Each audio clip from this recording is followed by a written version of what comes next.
Welcome to Table Talk. I'm your host, Karen Wilson. The Vietnam War lasted from 1955 to 1975. And even though the U.S. participation is still controversial, we honor the brave men and women who served and gave their lives for that cause. The war was officially fought between North and South Vietnam, with the North being supported by China and the Soviet Union, and the South being supported by anti-communist countries such as the United States. The U.S. entered into the conflict in 1965. Our guest today is Dr. J.R. Ray Troop, who served as a medical company commander during the Vietnam War. Dr. Troop, welcome to the show, and thank you for being willing to come on and talk about your story. Well, thank you. I appreciate it. Yeah, that's a very mysterious time, even though we see things on movies and stuff like that. It's so interesting and fascinating to me to talk to someone from small town America who had to go serve. So first of all, talk to me about just growing up and your background and your parents. Well, my parents were teachers, and my daddy was coaching in Shelbyville when Pearl Harbor occurred. So then he subsequently was drafted, and he was stationed in San Diego at the Marine Corps base. He was a corpsman. Mm-hmm. And my mother and I lived in Alabama with her parents, Tony, Madison Crossroads, and which at that time was a good piece from Huntsville. Yeah, it's now it's kind of a bedroom community, yeah, but yes. Yeah, it sure is. But anyway, I lived on the farm, and they had a general store next to the house there, and it was okay with me. And my granddaddy spoiled me, and I got plenty of ice cream and all that. But then after the war, we moved out there. My father tried a store in Tony, Alabama, and then we went to Petersburg and then to Murfreesboro. And I grew up in Murfreesboro. I was actually born there, and then after we moved there, spent my life there. So, do you have any remembrances while your dad was gone, what that was like? Well, sure. My mother's four brothers were all in the Army, and older brother was in the Alps and had, really a terrible time. And then my youngest uncle was in the Pacific on LST, and he had a terrible time, mm-hmm. Then the other two, not so bad. But yeah, I have quite a few recollections of it. I remember living in San Diego, and, mm-hmm. That was different. We were just right up the hill from a bay, a large bay. Right. So, and then come back and kind of, I guess you could say, almost live like the Waltons. Kind of the family took you all, you and your mother, and kind of helped see to you all while your dad was away. Is that right? Yeah, that's true. And had the folks that worked in the store, what have you, they were all part of kind of the family, the gin hands and all that. Mm-hmm. So, well, talk to me about being a physician and that desire. Did you ever have the desire to join the military? What came first, the desire to be a doctor, or how did that come into being? Well, I had a nomination for West Point at high school. I was very popular at that time. There was a TV show, and I quickly saw that wasn't a good idea after I was there, and subsequently resigned and then went to pre-med and at Mitsui. Mm-hmm. And that worked out very nicely. Mm-hmm. I feel very blessed and lucky to have gotten to be a doctor, to go to med school and all that. And then I joined the senior medical student program Army offered, and I was in that, and I interned in the Army in Denver, Fitzsimmons. Now, at that time, in 66, 67, we were taking care of a lot of casualties in Denver. Okay. It was a referral center, as was Walter Reed and several others. But we had a large amputee service, had lots of wounded, and not just amputees, but hand injuries, variety of orthopedic neurosurgical issues. And so that was quite interesting and compelling. I guess as someone was injured, say, overseas fighting, they usually, I guess, brought them back to places like Fitzsimmons and Walter Reed, I guess, to actually for their surgery. Is that right? Well, I was when I was company commander of one of the medical companies in 1st Division, and we would get the guys in and then try to stabilize them as much as we could, and then fly them out. The last place where I was, road travel on the road wasn't too good. It was the area was controlled by the Viet Cong in VA. But we'd fly them out. We'd try to get them stabilized and stop, the bleeding and all that. Right. And then send them down, usually to Long Binh, and then they'd stabilize them further. And they'd go to Japan for, a short time, and then they would come into Fitzsimmons, usually about 3 days off the battlefield.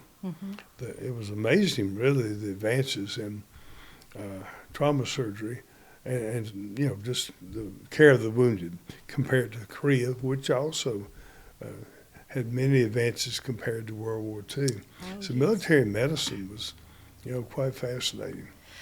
I know, and people like myself only know like a show like MASH or something like that, but I'm sure there was so much more to it. But you do visualize the tents and things like that, and that type of thing. And I'm sure it was probably much different than that. Talk to me about, did you actually enlist or were you drafted to go to Vietnam? I joined the medical student program. Okay, so I was so on that active kind of duty took care of that. as a senior, got a second lieutenant salary, and then interned in Denver in Fitzsimmons, and then did a residency. And when I dropped out of that residency after about a year, less than a year, then that was during the big build-up after Tet. And so they were sending lots of warm bodies over to Vietnam at that time. Johnson really had a huge build-up. Yeah, I read about that, and of course have studied about it too. What was it like whenever you were told you're gonna be dispatched to Vietnam? Was it scary? It's sobering. Yeah. I'd seen a lot of the battlefield injuries and what have you. So yeah, I'll have to say I was anxious about it. And you really, even though you see it on TV and see the patients, you still don't know what to expect. Yes. At your level over there. Right. So when you learned you're going, tell me what it was like when you arrived. Overwhelming, chaotic. I can't imagine. I remember the landing. They really came down fast at Benoit and the Jarrett Airline. I think they shot some rockets and small arms fired jets landings. So, I didn't want to get shot. So anyway, we landed at Benoit, and then I was there was a holding area where you kind of got acclimated sleep-wise. We spent the night there, and your flight over there was very long. I left Travis about 3 a.m, and it seemed like it took forever, following the sun. Oh, yeah.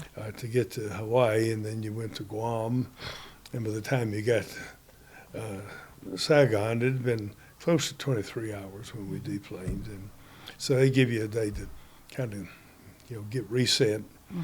And then a Jeep came out from 1st Division and said, hop in, you're going with us. And so I was at A Company at Zeon, which was, I thought, very secure base compared to a lot of them, I mean, we still get a few mortars every now and then. They had But you felt relatively safe there as Well, compared to some areas. Oh Lord, yes. Yeah. Did you have, or I guess tell me first what your duties were as the medical company commander? Well, before I did that, I was just general medical officer, Okay. and then we took over from First Division. Took over an area of operation where the Michelin plantation headquarters was or had been, and from the 25th Division, and they'd had at a place called Dao Tiang, they'd had a fairly big battle there, and the NVA or the Viet Cong had come up through the medical area, as a matter of fact, and killed a couple of medics and what have you. And they actually held the base for a little while off of an elevated swimming pool from the French era. Uh-huh. And I think they had a 50 cal set up there, and so that was quite a contested area for a while. And then, the village outside was assumed to be a Viet Cong village, and Okay. and all that. So, that was my introduction, to the war zone. We moved up there and went up there, and first we had gone to Quan Loy, my company, and by that time I had taken over as company commander. Uh-huh. The guy that was commanding them rotated back, and it was in the hot, dry season. And golly, the dust was terrible. Well, we were in the back of the convoy, and my lead vehicle couldn't see and took a wrong turn at a place called Anlock, which was up in the direction of Tay Ninh, but two bad areas. And we ended up just sitting out there in the middle of a rubber plantation, didn't know where we were, Yeah. And anyway, we finally got back on track and ended up at Quan Loy, which was not nice. And then Now, you've used that term a couple of times, not nice or not pleasant. Does that mean there's a lot of activity Yeah, going on good there, bit. lots of fighting in that area? rockets and what have you. And that base camp was overrun one night and didn't amount to a whole lot. We didn't lose any men. But then moved on up into the rubber after the 25th left, and that was to Dao Tang, where there'd been quite a bit of action. And a beautiful view of a mountain called Nui Va Dinh, which is now a resort area. Oh, okay. Yeah. Okay. But at that time, it was they had a lot of dug-in emplacements and what have you up there. Right. And So what, as a commander there, you had how many young men under you and they were all medical? well, we had a lot of 91 Charlies, 91 Bs, which were basically like nurse practitioners in a sense, Okay. trauma nurses, and then we had an ambulance platoon. We had a group that worked mainly in the clearing station, which was kind of a rudimentary treatment facility. Now, at one time they had actually, I think, done surgery there, but those days were over, and that was about it. We had a fairly good number of men, and. Now, did you? We had a motor pool that was, quite good. Right. So quite a few men under your charge, and I Yeah. guess nurses too as well. No, we didn't. We just had the Just had the young men. 91 Charlies. Yeah. Okay, No- all righty. no And a nurses. Charlie is a Corpsman. corpsman. Yeah. Okay. And they have some special training and in treating trauma. Yeah. So let's go to like when you're there working and stuff. Was there somebody you worked with or a patient that you really connected with, or that you kind of like in your mind you'll never forget?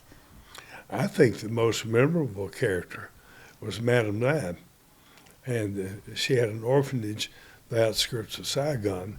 Dr. Thomas Dooley, who was a medical missionary, came down with her from Haiphong when the communists took over with a large number of orphans. They fled up there, and she opened an orphanage in Saigon. There's a movie about her. But that was quite interesting. The First Division had acted in a support role with the orphanage, so you go into town on Saturday and treat the sick kids, what have you. And she took any kind of child. You had a lot of congenital deformities, badly injured children, just the orphans. You know, You're right. the orphans of war, just I'm abundant. sure there was, yes, abundance of orphans at that time where their parents had gotten hurt Oh, or, had, Who had knows? passed on from that. Yes, no telling. So, one thing I wanted to touch on was the Ho Chi Minh Trail, which is one of the places you were kind of dispatched to. What part of the trail was your camp, and what was the conflict like there? Because I know that's something that many people have talked about, and you think, okay, what was that like? Well, as far as I was fortunate. I was not out in the jungle with the guys doing the work, with the infantry. I was out with a small infantry group one time in a night defensive position for about, I guess, 2 weeks, something like that. So I wasn't out walking in the jungle with them. Right, right. Now, do you all, as the medical team, do you get dispatched out to battle, or did they bring everyone back to you all to your camp? We were kind of I don't know how you would describe what we did, but we would have a mass cal, let's say, and there might be 20 injured GIs and all various degrees of injury. And then you'd hear the dust-off helicopters who were in the hooch next to ours. We shared a bunker that we'd go into, and you'd hear them take off, so you knew something was coming. Right. And they, out in the middle of the night, they go down into an LZ or a firing zone, basically. Right. And you in the knew they middle were of going to battle. be bringing some Yeah, back that's to you right. all, Yeah. and it was kind of, I guess, all hands on deck when you heard Yeah, them we coming just- back. And I'm sure that was probably, you all had to be prepared 24 hours a day. Sure. Yeah. It was night and day. So I guess also another hot spot you served in was called the Iron Triangle, which was, from what I read, a North Vietnamese stronghold. And the tunnels and stuff, they said the tunnels kind of pre-existed the Vietnam War. It was from the French Indochina War, but the Vietnamese really, or the North Vietnamese really utilized those to fight with. Tell me about the terrain there and just what that was like. Well, the terrain was kind of scrub grass and weeds right where we were, and then the rubber plantation. But then you didn't have to go very far, and you kind of got into the hill country. Like Nui Ba Diem was a beautiful mountain. And then went on up a piece, and you were in the Central Highlands. The place I mentioned, Quan Loy, was kind of on a ridge, basically, overlooking a valley, and then the hills on the other side, and that was Cambodia over there. But the Ho Chi Minh Trail was a delivery route, infiltration route, and under our base camp, I learned this after I got back, was totally tunneled. It was a complex of tunnels under the one in the rubber plantation, And I never heard anybody walking around down there, but that one of them had kind of sunk in a little, and I thought it was a drainage ditch. And I thought, well, what in the world do they have a drainage ditch right here in the company area? Right. Anyway. And little did you know, you were probably standing on top of all this. We think of caves here. We've got caves that are under our feet that we don't realize. But there it was actually, I can't imagine the engineering or, just digging those out Amazing, and people isn't it? utilizing that almost like ants do or something. Just amazing. Yeah. Just amazing. And, of course, dangerous, too. That proved to be, I guess, part of the supply route, but that probably was very dangerous, I guess, for those to be there. And one night I saw a few casualties, NVA, Viet Cong. One of them was an older guy, he was about 44. He was a doctor in North Vietnam. And he'd been, sitting down the trail, And the B-52 strikes were pretty active, And so he'd had minor wounds, nothing bad, but it would shake you up pretty bad to be bombed. And, I guess there, too, you think about, I don't know what the difference would have been between the tactics used in Vietnam versus, say, World War II or World War One, I think of like bombs and things. And of course, we know from Iraq and places like that how devastating that can be on a person, their body, and their injuries, or seems like more traumatic. Is that kind of? I'm sure you had a little bit of everything in treating, but did you have a lot of injuries from, bombs and grenades and things Well, like the that? mortars and the rockets took their toll, and then the firefights, where so many got hurt. And I know one night we had a track vehicle, armored personnel carrier, had gotten hit by a mortar. I don't know exactly if it was direct, but it injured several, and they all came in at one time, and how that is. And so the GIs were just right out in the middle of the jungle. And, the Burns series on PBS was quite good about Vietnam, and it really put it into perspective for me better. These young men out trumping in the bamboo way up over their heads, walking around, trying to, quotes, make contact with the enemy.